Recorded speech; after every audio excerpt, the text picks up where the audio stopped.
Hello viewers, আসসালামু আলাইকুম, নমস্কার। কেমন আছেন সবাই? আশা করি সবাই অনেক অনেক ভালো আছেন।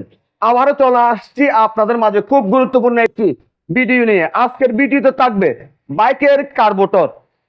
বাইকের কার্বোরেটর কিভাবে পরিষ্কার করবেন, বাইকের কার্বোরেটর কত কিলোমিটার পর পর পরিষ্কার করা উচিত, বাইকের কার্বোরেটর সমস্যা হলে আপনার বাইকের মধ্যে কি কি সমস্যা দেখা দিবে। তো চলুন দেখে আসি আজকের ভিডিও। একটি বাইকের জন্য খুব গুরুত্বপূর্ণ একটি জিনিস হচ্ছে বাইকের কার্বোরেটর। যখন বাইকের কার্বোরেটরের ভিতর ময়লা জমে যায়, এক কথায় কার্বোরেটরের সমস্যা সৃষ্টি হয়, সেক্ষেত্রে আপনি বাইক চালিয়ে মজা পাবেন না, আপনার বাইক থেকে ভালো মাইলেজ পাবেন না, আপনি বাইকটি রাইড করার সময় বারবার বন্ধ হয়ে যাবে, আপনার বাইকের আরপিএম এর কাঁটা এক জায়গায় দাঁড়িয়ে থাকবে না, শুধু ওঠানামা করবে। সেজন্য আপনার বাইকের কার্বোরেটর অবশ্যই আপনি প্রতি 5000 কিলোমিটারের মধ্যে আপনার বাইকের কার্বোরেটর ওয়াশ করবেন। এবং কার্বোরেটরের ভিতর কি কি পার্টস লাগানো আছে এই বিষয়গুলি আজকে আপনাদের সাথে শেয়ার করব। এবং কার্বোরেটর কি দিয়ে ওয়াশ করবেন এই বিষয়টা আপনাদের সাথে শেয়ার করব। তো আপনারা দেখতে পাচ্ছেন বাইকটি আজকে দুপুরের সময় আমাদের বাজাজ বাইক শপে নিয়ে আসছে সার্ভিস করার জন্য। আমাদের সার্ভিস প্রায় শেষ পর্যায়ে চলে আসছে, শুধু কার্বোরেটরের কাজটি বাকি আছে। এখন এই বাইকের কার্বোরেটরটি আমি ওয়াশ করব। আপনারা দেখতে পাচ্ছেন বাইকের কার্বোরেটর। তো কার্বোরেটরের মধ্যে বাইরের দিকে কি কি জিনিস লাগানো আছে, যে জিনিসগুলি আমাদের প্রয়োজন হয়, বিশেষ ক্ষেত্রে শীতের দিনে আমাদের যে জিনিসটি বেশি প্রয়োজন হয় সেটি হচ্ছে চক লিভার। এই যে আপনারা দেখতে পাচ্ছেন এটি হচ্ছে চক লিভার। শীতের সময় আমাদের বাইকটি যদি স্টার্ট না নিতে চায় সেক্ষেত্রে আমাদের চক লিভারটি অন করতে হয়। এখানে দেখতে পাচ্ছেন এটি হচ্ছে টোটালের লিভার। টোটাল কেবলের তার এই লিভারের সাথে লাগানো থাকে। আমরা যখন বাইকের পিক আপ টানি তখন এই লিভারটি উপরের দিকে উঠতে থাকে এবং বাইকের আরপিএম বাড়তে থাকে। আর এখানে একটা স্প্রিং যুক্ত একটা স্ক্রু দেখতে পাচ্ছেন, এটা হচ্ছে আইডল স্ক্রু। এই স্ক্রুর কাজ কি? এই স্ক্রুর কাজ হচ্ছে বাইকের আরপিএম বাড়ানো এবং কমানো, এবং এক কথায় বাইকের আরপিএম অ্যাডজাস্ট করতে হয় আইডল স্ক্রু দিয়ে। আবার এই যে ভিতরে একটি সোনালী কালারের স্ক্রু দেখতে পাচ্ছেন, এই স্ক্রুর নাম হচ্ছে বিসিএস স্ক্রু। আমরা বিসিএস স্ক্রু দিয়ে কি করি? বাইকের এয়ার এবং ফুয়েল অ্যাডজাস্ট করি। যখন বাইকের মধ্যে মাইলেজ কম পাই সেক্ষেত্রে আমাদের এই স্ক্রুটি আমাদের টাইট বা লুজ করে বাইকের এয়ার এবং ফুয়েল অ্যাডজাস্ট করতে হয়। প্রথমে কার্বোরেটর পিস্টনের ক্যাপটি খুলে নিচ্ছি স্টার ড্রাইভার। তো দুটি স্টার স্ক্রু দিয়ে কার্বোরেটর পিস্টনের ক্যাপটি লাগানো থাকে। এই যে দেখেন কার্বোরেটর পিস্টনের ক্যাপটি খোলার সাথে সাথে একটি স্প্রিং বাইরের দিকে চলে আসবে। এই যে দেখেন স্প্রিং, তারপর দেখতে পাবেন কালো একটি রাবার। তো কার্বোরেটর পিস্টনটি আমি বাইরের দিকে বাইর করে নিচ্ছি, বাটারফ্লাই রাবার। আর যে রাবারটি যে জিনিসটির সাথে লাগানো আছে এই জিনিসটির নাম হচ্ছে কার্বোরেটর পিস্টন। আবার কার্বোরেটর পিস্টনের সাথে আরো একটি জিনিস লাগানো আছে, এটার নাম হচ্ছে টুটল পিন। কার্বোরেটর পিস্টনের এই বাটারফ্লাই রাবারটির মধ্যে কোনো তেল লাগাবেন না। যদি তেল লাগান সেক্ষেত্রে রাবারটি ফুলে যায় বা নষ্ট হয়ে যায়, সেভ করে রাখতে হবে। এখন যে কাজটি করব সেটি হচ্ছে কার্বোরেটর থেকে এই চক লিভারটি আমাদের খুলে নিতে হবে। তো এটা খোলার জন্য আমাদের লাগে 14 নং ডালি রেঞ্জ। তো আপনারা দেখতে পাচ্ছেন চক লিভারটি কার্বোরেটর থেকে খুলে নিলাম। চক লিভারের সাথে লাগানো আছে চক বাল্ব। এই যে দেখেন এটার নাম হচ্ছে চক বাল্ব। এখন যে কাজটি করতেছি সেটি হচ্ছে এই যে বিসিএস স্ক্রুটা খুলে নিচ্ছি। বিসিএস স্ক্রু যখন বাইরের দিকে বাইর করবেন বিসিএস স্ক্রুর সাথে একটি স্প্রিং বেরিয়ে আসবে। খেয়াল রাখবেন যাতে স্প্রিংটা হারিয়ে না যায়। বিসিএস স্ক্রু যে জায়গার মধ্যে লাগানো থাকে ভিতর সাইডে একটি স্টিল যুক্ত ওয়াশার এবং রাবারের একটি ওয়াশার এই এখানে ভিতরে লাগানো আছে, এটা আমাদের কি করতে হবে, বাইর করে নিতে হবে। রাবার এবং রাবারের সিল এবং ওয়াশারটি বাইর করার জন্য আমাদের চিকন একটা পিন লাগবে। তো চিকন পিন দিয়ে আমরা ওয়াশার এবং রাবারের সিলটা বাইর করে নিলাম, আপনারা দেখতে পাচ্ছেন। এখন আমাদের যে কাজটি করতে হবে সেটি হচ্ছে কার্বোরেটরের তলাটি দুটি স্টার স্ক্রু দিয়ে লাগানো থাকে। তো আমি স্টার স্ক্রু দুটি খুলে নিলাম। এই যে দেখেন কতগুলি ময়লা, এই যে দেখেন আপনারা একদম লাল লাল হয়ে গেছে। দেখেন কার্বোরেটরের তলা খুলে নিলাম।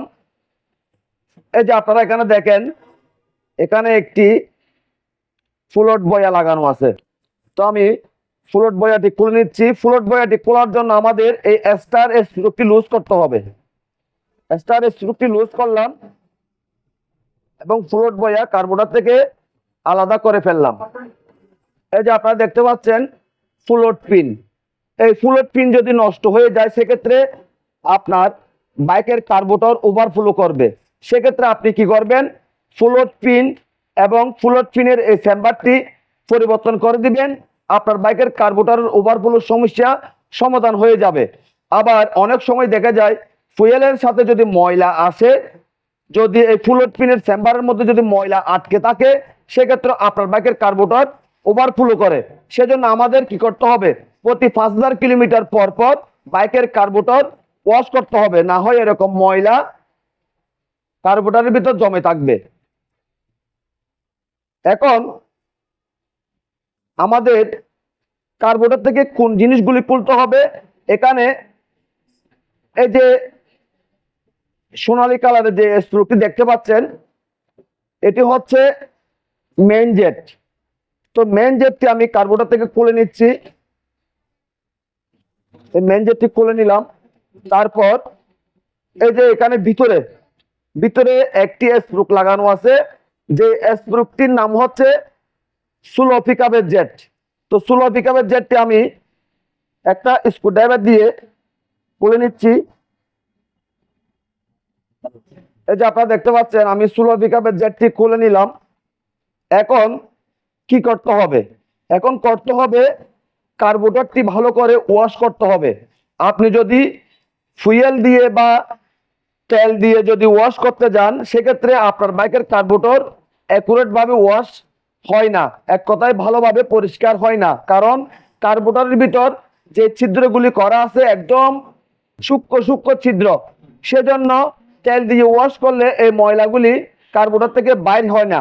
সেজন্য আমাদের লাগবে একটি W40। আপনারা দেখতে পাচ্ছেন আমি একটা W40 নিয়ে নিলাম কার্বোরেটরটি ওয়াশ করার জন্য। আপনারা দেখতে পাচ্ছেন, এই যে দেখেন তেল দিয়ে করলে আপনি এভাবে করতে পারবেন না, যদি একটা W40 দিয়ে করেন একদম ভিতরে যদি কোনো ময়লা থাকে একদম নিয়ে আসবে। যে দেখতে পাচ্ছেন আপনারা,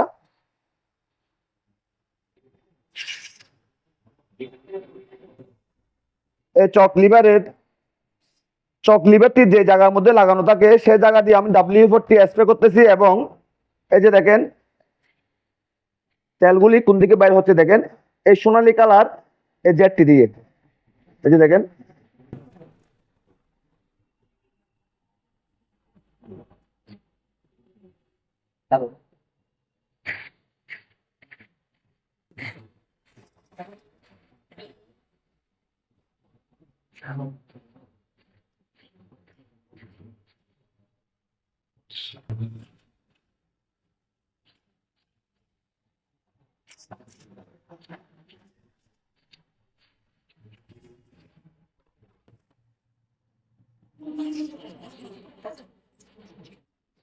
এভাবে ভালো করে কার্বোরেটর ওয়াশ করে ফেলবেন, সেক্ষেত্রে বাইক চালিয়ে অনেক বেশি মজা পাবেন এবং বাইকের পারফরমেন্স কিন্তু অনেক বেশি বেড়ে যাবে।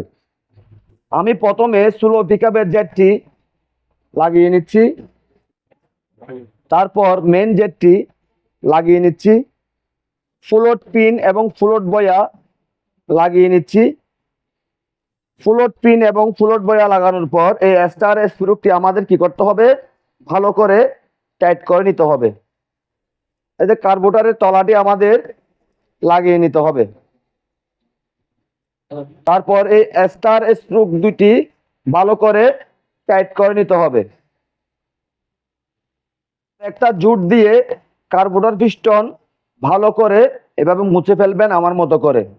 কার্বোরেটর পিস্টন লাগিয়ে নিলাম। কার্বোরেটর পিস্টন লাগানোর পর এই যে স্প্রিংটা ছিল, স্প্রিংটা আমাদের এভাবে বসিয়ে দিতে হবে। তারপর কার্বোরেটর পিস্টনের ক্যাপটি আমাদের লাগিয়ে নিতে হবে। তারপরে চুক ভাল্ব এবং চুক লিভারটি আমাদের লাগিয়ে নিতে হবে। তারপর বিসিএস স্ক্রু ফিটিং করে নিতে হবে। বিসিএস স্ক্রু লাগানোর সময় অবশ্যই স্প্রিংটি থাকতে হবে এবং একটি স্টিলের ওয়াশার, একটি রাবারের সিল আপনারা দেখতে পাচ্ছেন অবশ্যই থাকতে হবে।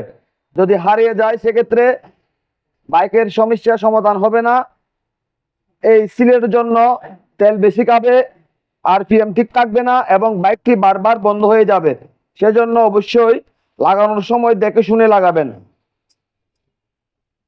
আর বিসিএস স্ক্রু টাইট করার সময় অতিরিক্ত প্রেসার দিয়ে টাইট করবেন না। বিসিএস স্ক্রু টাইট দেওয়ার সময় আস্তে আস্তে এভাবে টাইট দিবেন। বিসিএস স্ক্রু সম্পূর্ণ টাইট করার পর আপনারা কি করবেন, এই হাফ প্যাচ, এক প্যাচ, দেড় প্যাচ, শুধু দুই প্যাচ লুজ করবেন। কার্বোরেটর কিভাবে ওয়াশ করবেন, কি দিয়ে ওয়াশ করবেন এবং কোন পার্টসের কি নাম, সব বিষয়গুলো আপনাদের সাথে শেয়ার করছি এবং বিসিএস স্ক্রু আমি 2 ছুরির মধ্যে রাখছি। এবং কাজটি শেষ করার পর আমরা কার্বোরেটরটি বাইকের মধ্যে লাগিয়ে নেব। লাগানোর পর আমাদের কি করতে হবে, অবশ্যই বাইকটি 3 কিলোমিটার চালানোর পর বাইকের এই যে আইডল স্ক্রু টাইট বা লুজ করে বাইকের আরপিএম আমাদের 1200-তে সেট করতে হবে। আশা করি আপনারা বুঝতে পেরেছেন। আর না বুঝলে কমেন্ট করবেন, আমি উত্তর দেওয়ার চেষ্টা করব। আপনাদের যদি আমার আজকের ভিডিও যদি ভালো লেগে থাকে লাইক করবেন, কমেন্ট করবেন এবং বেশি বেশি করে শেয়ার করবেন। আর আমাদের ছোট্ট পরিবারটি সামনের দিকে এগিয়ে যাওয়ার জন্য সুযোগ করে দিবেন। সবাইকে অনেক অনেক ধন্যবাদ জানিয়ে আজকের মতো বিদায় নিলাম।